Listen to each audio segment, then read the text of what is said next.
मैं 10 सवाल डायरेक्ट पूछना चाहता हूँ। प्रतिनिधि सभा का 275 मेंबर है उनसे और राष्ट्रीय सभा का 59 मेंबर है उनसे कि नेपाल की पार्लियामेंट में संसद भवन में कब उठेगा ये 10 सवाल।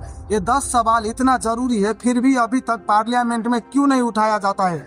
नो मैटर MPs फ्रॉम राष्ट्रीय स्वतंत्र पार्टी और any fucking political party, today I will ask every question as a genuine citizen of Nepal. Number 1, Nepal में डॉलर का रेट दिन प्रतिदिन बढ़ता जा रहा है।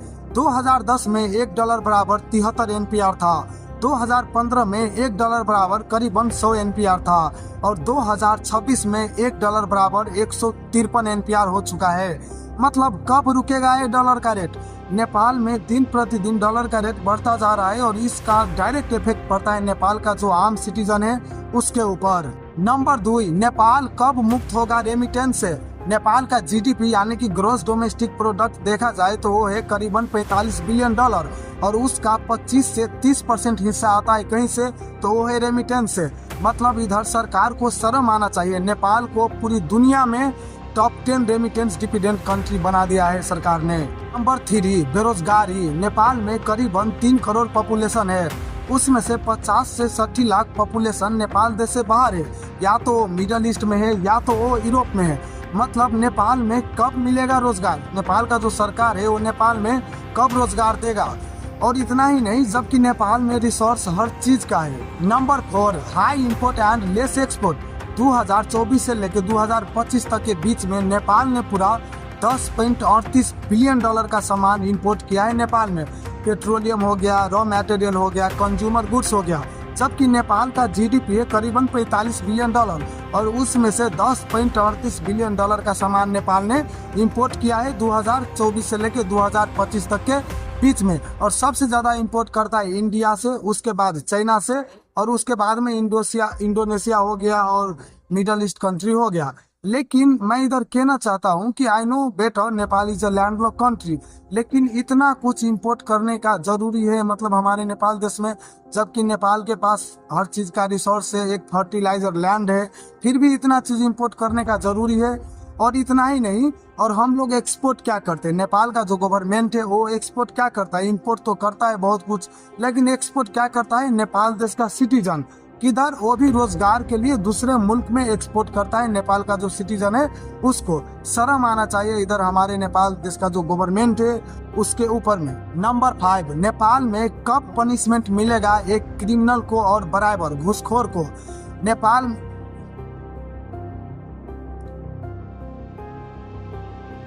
नंबर 5, नेपाल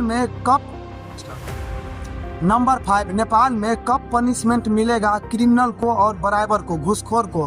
लाल बाबू राउत ने मधेश के अंदर में एक स्कीम चलाया था, बेटी पढ़ाओ बेटी बचाओ, और उसके रिलेटेड उसने करीबन 20 करोड़ रुपया का बजट रखा था और 20 करोड़ रुपया का बजट रखा। और जब उस पर CIA ने इन्वेस्टिगेट करना शुरू किया तो उसमें 7 लोगों का नाम आया और वो 7 लोगों ने मिल के 10 करोड़ से ज्यादा रुपया का घोटाला किया था।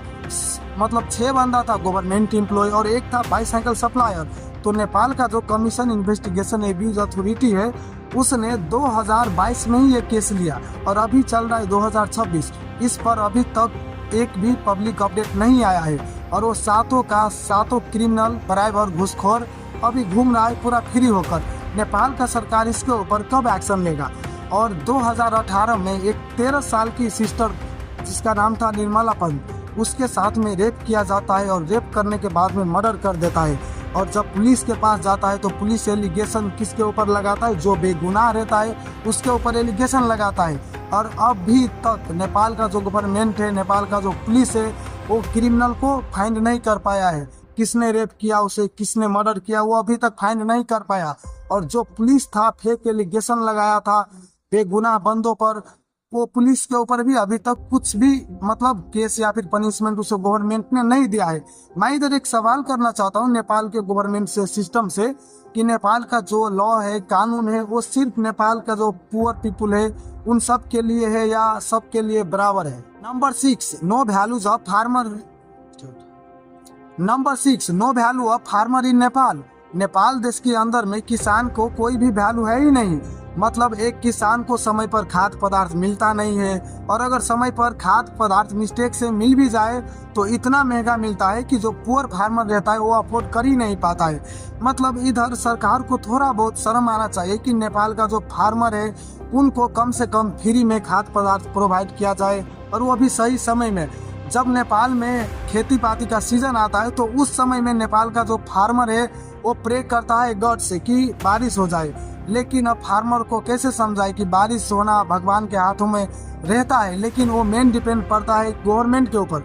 अगर गवर्नमेंट आपको एक अच्छा सर्विस देता है तो किसान को एक भी तकलीफ नहीं होगा, लेकिन नेपाल के अंदर में नेपाल का जो गवर्नमेंट है वो किसान का दुख दर्द कभी आज तक समझा ही नहीं। Number 7, poor education system in Nepal. Nepal के अगर एजुकेशन का बात किया जाए तो अभी भी लगभग 75% जितना फोकस किया जाता है थ्योरी पर, रट्टा मारने पर, और 25% फोकस किया जाता है प्रैक्टिकल पर, जबकि 75% फोकस करना चाहिए एक्सपेरिमेंट पर, प्रैक्टिकल पर, और 25% फोकस करना चाहिए थ्योरी पर। लेकिन अभी भी हमारे नेपाल देश में जो मतलब स्टडी का लेवल है, एजुकेशन है, वो पूरा ट्रेडिशन के बेस पर मतलब चलता है, और इसी के कारण से नेपाल का जो स्टूडेंट है करीबन 3 लाख से ज़्यादा स्टूडेंट नेपाल से बाहर है, या तो ऑस्ट्रेलिया में या तो यूरोप में पढ़ने के लिए गया है। उधर क्यों गया है? क्योंकि नेपाल में एक क्वालिटी एजुकेशन नहीं है। नेपाल में दिन रात यही सिखाया जाता है स्कूल के अंदर में कि आपको इतना रट के आना है कल, बस इतना ही। मतलब सबसे ज़्यादा फोकस किया जाता है थ्योरी पर, जबकि फोकस करना चाहिए प्रैक्टिकल पर, और गवर्नमेंट भी इस चीज़ पर मतलब फोकस नहीं करता है उतना। नंबर 8, पुअर हेल्थ केयर इन नेपाल। नेपाल में लगभग 80% से ज़्यादा हॉस्पिटल में अगर आप जाके देखते हो तो उधर का जो डॉक्टर होगा, नर्स होगा, वो आपको टिकटॉक चलाते हुए नजर आएगा, या तो इंस्टाग्राम में रील स्क्रॉल करते हुए नजर आएगा, क्योंकि उन सबको तो गवर्नमेंट सैलरी पे करता है, सर्विस देता है। लेकिन वो जितने भी डॉक्टर रहता है, नर्स रहता है, वो जो पेशेंट रहता है, पेशेंट को कभी भी एक अच्छा ट्रीटमेंट नहीं देता है। अगर आता भी है तो बोलता है रुको 10 मिनट रुको, आधा घंटा रुको, 1 घंटा रुको, जैसे कि वो अस्पताल उन सब का बाप का है। मतलब वो अपना बाप का ही समझता है वो। मतलब जब देखो तब मोबाइल यूज करता रहता है। भाई कम से कम आपका जो ड्यूटी रहता है, ड्यूटी तो किया करो। मतलब जो आपका ड्यूटी आवर रहता है, ड्यूटी आवर में ड्यूटी क्या करो भाई। और अगर इतना ही नहीं, मतलब अगर आप जाते हो मतलब हॉस्पिटल के अंदर में, तो फैसिलिटी में भी आपको कुछ नहीं मिलेगा उपचार करने के लिए, बस आपको टैबलेट वगैरह मिलेगा। अगर आपको कहीं पर कट हो जाता है बॉडी में, या फिर आपको कोई मतलब एक पेन किलर मेडिसिन चाहिए, भाई मेडिसिन भी नहीं अवेलेबल रहता है हर हॉस्पिटल में। आप कभी मतलब जाके एक बार ट्राई करना, गवर्नमेंट हॉस्पिटल है उसमें, प्राइवेट हॉस्पिटल में नहीं, गवर्नमेंट हॉस्पिटल में जाके आप एक बार ट्राई करना। मतलब इधर सरकार क्यों नहीं मतलब एक अच्छा सर्विस दे सकता है नेपाल का जो सिटीजन है उसको हॉस्पिटल में, जबकि हॉस्पिटल में सैलरी पे करता है हर डॉक्टर नर्स को। हॉस्पिटल में जो बजट रहता है वो बजट देता है, फिर भी नेपाल का जो हेल्थ केयर सिस्टम है वो इतना पुअर कैसे है। एंड एट दी लास्ट में मैं एक ही बार कहना चाहूँगा कि मेरा वीडियो, मुझे तो उम्मीद है कोई ना कोई देखेगा, MP मेंबर ऑफ पार्लियामेंट।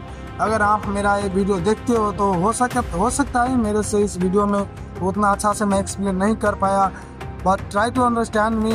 मैं बहुत कोशिश किया जो प्रॉब्लम है नेपाल का वो इस वीडियो में बताने के, तो प्लीज़ इन प्रॉब्लम पर फोकस करिएगा।